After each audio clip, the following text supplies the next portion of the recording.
हमारे जो लोकसभा के चुनावों के जो हमारे जो पक्ष में हैं, हमारे जो लीडिंग कैंडिडेट हैं और हमारे जो फेस ऑफ द पार्टी हैं, हमारे यशस्वी प्रधानमंत्री, ये उनके चुनाव हैं। वो सबको चुनाव जिताते हैं, उनके नाम पर ही, उनके काम पर ही लोग खड़े खड़े चुनाव जीत जाते हैं, लेकिन ये अब की बार उनके चुनाव हैं। तो आप ये कतई मत समझिएगा कि ये बहन कंगना को अगर आप वोट डालेंगे तो उसे ये वोट मिलेगा, या बहन कंगना को जो वोट डालेंगे तो हमारे प्रधानमंत्री नरेंद्र मोदी जी को ये वोट मिलेगा। तो आपने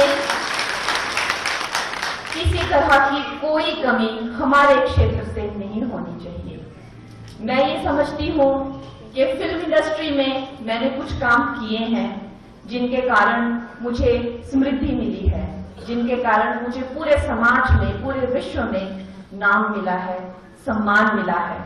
लेकिन दोस्तों, इसका मतलब ये नहीं है कि मुझे जनता के वोट भी मिल जाएंगे। मैं ये नहीं समझती कि मैंने ऐसा कुछ भी अभी तक किया है कि मुझे जनता अपना प्रतिनिधि चुने। ये मेरे जो भाई हैं यहाँ पर, जो आप कार्यकर्ता हैं, जो सब कार्यकर्ता, सब कर्मचारी जो कई दशकों से इस काम में लगे हैं, ये उन्हीं के अच्छे कर्म हैं, ये उन्हीं का प्रयास होगा, ये उन्हीं का सहयोग होगा और उन्हीं की कड़ी मेहनत होगी अगर मैं एक प्रत्याशी से लोकसभा की MP, मेंबर ऑफ पार्लियामेंट बन जाती हूँ। तो मैं ये अवश्य समझती हूँ कि हमारी जो पार्टी है, जैसे हमारे पार्टी के शीर्ष नेतृत्व भी कहते हैं कि हमारी पार्टी में पार्टी को लीडर्स नहीं जिताते हैं, इनको जो है कार्यकर्ता जिताते हैं। तो भाइयों और बहनों, मैं आज आपसे हाथ जोड़कर ये विनती करने आई हूं कि आप लोगों ने मुझे अपना समझकर अपना मार्गदर्शन मेरा करना है, मेरा सहयोग करना है और मुझे अपना समझकर मेरे लिए आपको वोट्स भी मांगने हैं, जगह जगह जाना होगा, काम करना होगा। और जैसा कहा कि अभी अगले 2 महीने आप लोगों के लिए भी बहुत बिजी होंगे, लेकिन आप लोग अपना समय देंगे। तो जैसे मेरे भाई राकेश जम्वाल जी ने कहा कि ये 2 महीने आप संभाल लीजिए, उसके बाद हम संभाल लेंगे।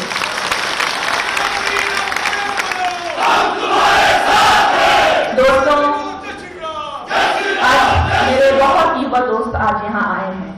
आप अक्सर समझते होंगे और आप सोचते होंगे कि क्योंकि आप लोग बहुत युवा हो, हम लोग भी युवा हैं पर इतने युवा नहीं है जितने कि आप हो।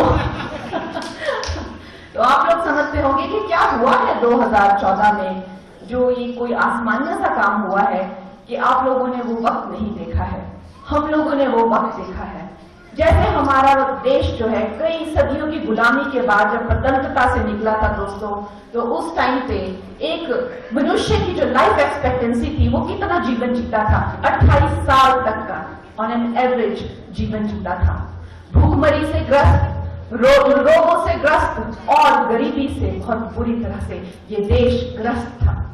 उसके बाद समय बीता, कई दशक बीते, हम लोगों ने कुछ कच्चे पक्के मकान तो बना लिए, कुछ खाने को तो हमने जुगाड़ लिया, लेकिन फिर भी ये देश एक जैसे कोई क्रिपल होता है, जैसे कोई ग्रस्त होता है, उस तरह से इस देश की आत्मा थी। वो ऐसा क्यों था? क्योंकि हमारा जो स्वाभिमान है, हमारा जो आत्मविश्वास था और हमारा जो आत्मसम्मान है, वो इन स्वतंत्रता ने तार तार कर दिया था।